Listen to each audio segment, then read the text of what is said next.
Welcome to The Needle, your Division I college basketball podcast. I'm Jack Williams, owner and operator of D1CoachCorner.com, your source for college basketball news, rankings, and predictions. On this podcast, we will present to you weekly conversations on D1 college basketball coaches and their teams. Don't forget to go right now on your computer, phone, or tablet and follow us on Twitter. This episode of The Needle is brought to you by D1CoachCorner.com, your source for Division I college basketball coaches. Thank you for tuning into our 27th episode of The Needle. Again, my name is Jack Williams, owner and operator of D1CoachCorner.com, your source for college basketball news, rankings, and predictions. D1 Coach Corner is the number one source for college basketball preseason predictions and college basketball coach evaluations. The Needle College Basketball Podcast will bring to you 52 weeks of college basketball talk on topics dealing with Division I college basketball coaches and their team. In this episode of The Needle, we'll be ranking the American Athletic Conference for the 2019-2020 season, and then we will get into some college basketball news and our new Coach Impact segment of our show, which will highlight coaches who have recently taken over a team and has positively impacted that team as a result of him being there. If you like our show, go subscribe to our iTunes and YouTube channels. Let us continue to be your number one source for preseason college basketball predictions and coach evaluations. As a disclaimer, some teams are still in the midst of building and still have scholarships available to fill. With that said, we may more than likely have to do an update before the start of the 2019-2020 season, and some rankings may change. Now, in the American Conference, we've been hearing a lot about Memphis, and for a good reason. Coach Penny Hardaway has built this team into a major contender in Division I college basketball. This is an NCAA Final Four capable team. Whether or not we get there, we'll see. But the team that I'm most excited about in the American Conference is South Florida. Even though this team was 8-10 in the American Conference last season, they were very competitive. The player to watch on this team is Zach Dawson III, who is a very good ball player.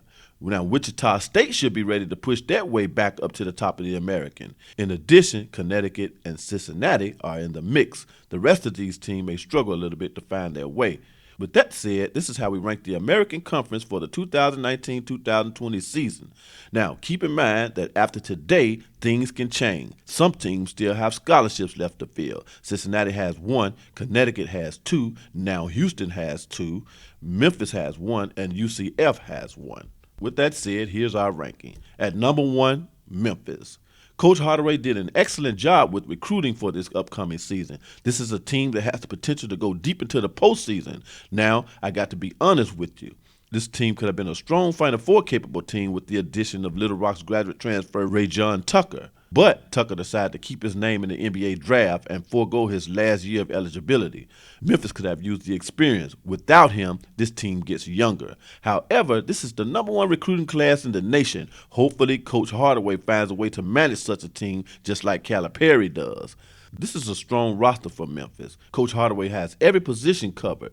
There are guys on this team that can play every position well. Even without Ray-John Tucker, this team has depth at every position. James Wiseman and Precious Achiuwa definitely have first-round pro potential. This Memphis team is going to be fun to watch.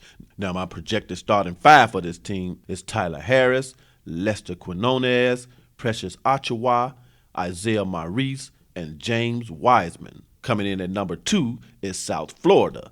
South Florida is one of the only few teams in Division I college basketball who will be returning all 5 starters from the previous season. This team won the CBI championship in 2019 and had an overall winning record of 24-14, their first 20-plus win season since 2012 under Coach Stan Heath.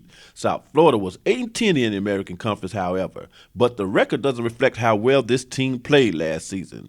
This was one of the best defensive teams in the nation in 2018-2019. They were the 4th best defensive team in the American Conference and the 60th best team in the nation. What's going to really decide the fate of this team next season is the play of Oklahoma State's transfer, Zach Dawson III. This guy's a beast. He's a very good basketball player with a high basketball IQ. He has a smooth game, he's quick at his feet, has great court vision, and can defend. But according to Tampa Bay Times, Zach Dawson was dismissed from Oklahoma State for repeated team violations. That means that he may have some personality problems, and he's a big gamble. However, I believe that the gamble on this troubled local basketball star will pay off. Dawson played only 5 games at Oklahoma State last season and averaged 10 minutes per game. But in those 10 minutes, he averaged 4.4 points per game. There's a long career in basketball for him if he could just keep himself out of trouble. This South Florida team should be in the hunt for first place this coming season if Zach Owens completes the entire season without getting in trouble. Now, my projected starting 5 for this team is LaQuincy Rideau, David Collins, Justin Brown, Alexis Yetna, and Michael Durr. Coming in at number 3 is Wichita State. Wichita State finished in 6th place in the American Conference last season with a record of 8-10 and an overall winning record of 22-15, a little bit better than predicted. They also finished in the semifinals of the NIT. With so many young players on the roster last season, Wichita State got off to a very slow start but ended up finishing strong in the American Conference. Wichita State had a difficult time beating top-tier teams in the American, but players like Jamarius Burton, Dexter Dennis, and Eric Stevenson and should be ready to give a little bit more to this team. Wichita State had problems moving the ball last season and with scoring. For this reason, Greg Marshall has added 4 four-star freshmen to the roster in Tyson Etienne, Grant Sheffield, Noah Fernandez, and D'Antoni Gordon. This team has nowhere to go but up.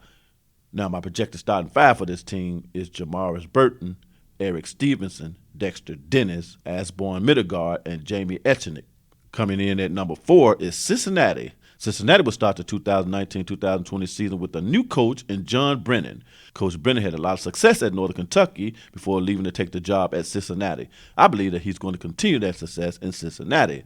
Support players Nycia Brooks and Rashawn Fredericks have both transferred. Thankfully, Cincinnati's top 3 scorers, Jerron Cumberland, Keith Williams, and Trey Scott, will be returning. Jerron Cumberland will be joined by his cousin, JVN Cumberland. JVN would join Cincinnati as a graduate transfer. JVN played his final season at Oakland, where he was the star player. He finished the 2018-2019 season averaging 17.2 points, 2.9 rebounds, and 3.5 assists per game. He'll be more than likely joined in the starting lineup with another graduate transfer, Jamie Sorolla, who played in 27 games in his final season at Valparaiso. The concern I have for this team, though, is depth. Will Cincinnati have strong enough reserve players to sustain the lead? My projected starting 5 for this team is Jerron Cumberland, Javine Cumberland, Keith Williams, Trey Scott, and Jamie Sorolla.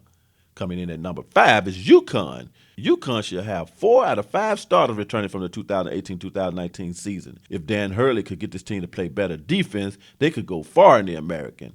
They also had problems moving the ball last season.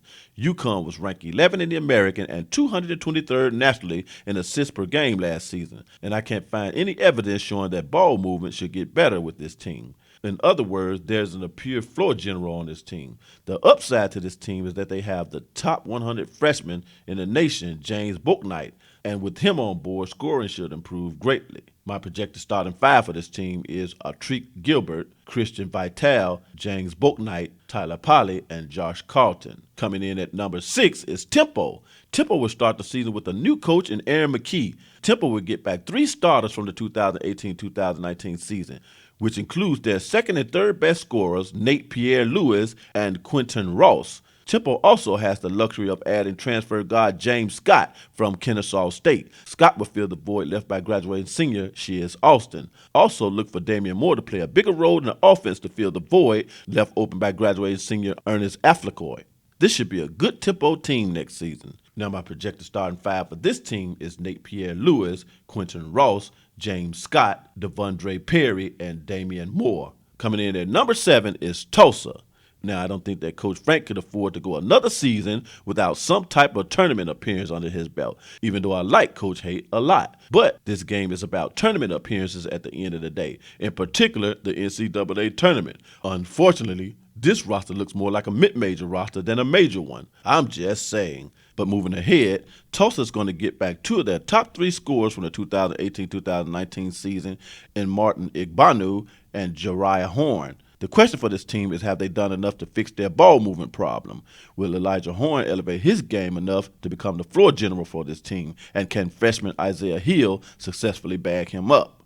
Now, my projected starting 5 for this team is Elijah Joyner, Lawson Carita, Brandon Rachel, Martin Igbanu, and Jariah Horn. And at number 8, we have SMU.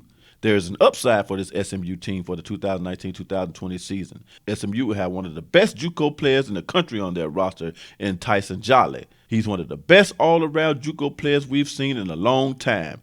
If Everett Ray is healthy, this team could be very competitive in the American. However, there seems to be something missing from this team. Can't quite figure out what it is. But our projected starting five for this team is Bryce Cook, Tyson Jolly, Ferron Hunt, Isaiah Mike, and Ethan Chargois. Coming in at number 9 is Houston. Now, when Armani Brooks decided that he was going to stay in the pros, that did it for Houston. They went from a major contender for an American regular season title to a middle-of-the-conference type team. Fortunately, Houston has 2 scholarships to fill now that Armani Brooks is gone. The right graduate transfer could put Houston right back in contention for the American title, however. Until then, support players like Nate Hinton and Cedric Alley Jr. may be asked to play bigger roles on this team in order for them to stay competitive.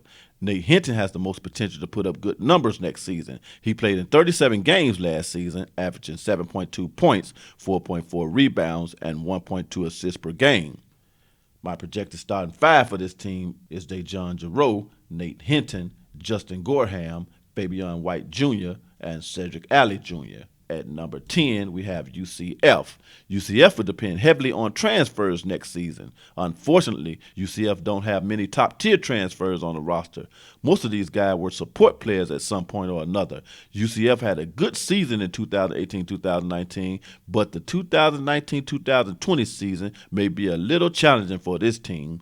Our projected starting five is Tony Johnson, Dazon Ingram, Matt Malone, Frank Burtz, and Colin Smith. At number 11, we have East Carolina. This team is sort of like UCF, except that the large majority of their roster is made up of mid-level JUCO transfers. Fortunately, East Carolina will return 2 of their top 2 scorers from the 2018-2019 season in Sean Williams and Jaden Gardner. Our projected starting five for this team is Sean Williams, Jawan J.J. Miles, Logan Curtis, Jaden Gardner, and Charles Coleman. Finally, at number 12 is Tulane. This team has way too many faces. To get to the top of the American is an uphill battle for this team.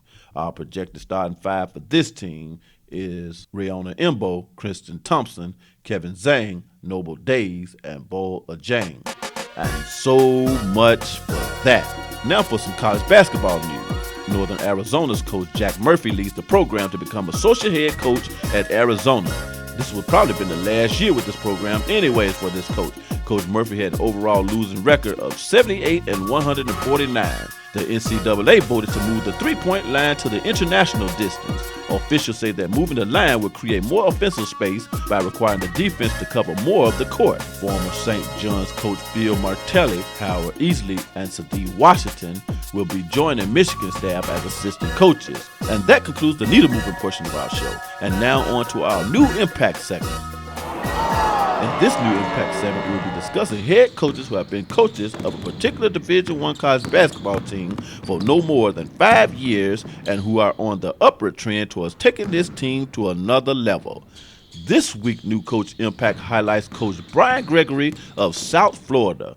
Coach Gregory has this South Florida team ready to compete for the 2019-2020 season. After winning the CBI championship, South Florida is on pace for playing for their first NCAA tournament appearance for the first time since 2012. It's going to be exciting to watch this team grow in the American next season. And that concludes our show for this week. Join us next week at the same time and channel for a new episode. We'll be happy to take your questions and comments on Twitter for our next episode. Our Twitter handle is at D1 Coach Corner. That is at D1 Coach Corner. See you next week.